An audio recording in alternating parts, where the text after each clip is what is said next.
e ogni promessa è un debit. Lo di della barzelletta perché io la barzelletta. Allora, una coppia di pensionati che hanno sempre passato i feri di campeggio vanno per la prima volta in un albergo. Appena arriva in dell'albergo gli domandano gli orari del mangiare.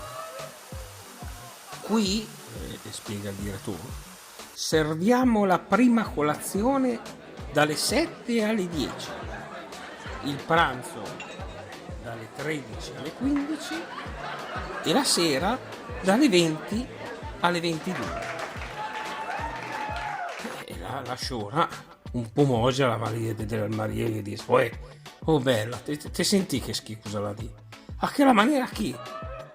Dalle 7 alle 10 la colazione, il pranzo dalle 13 alle 15 e la cena dalle 20 alle 22, ma da trama.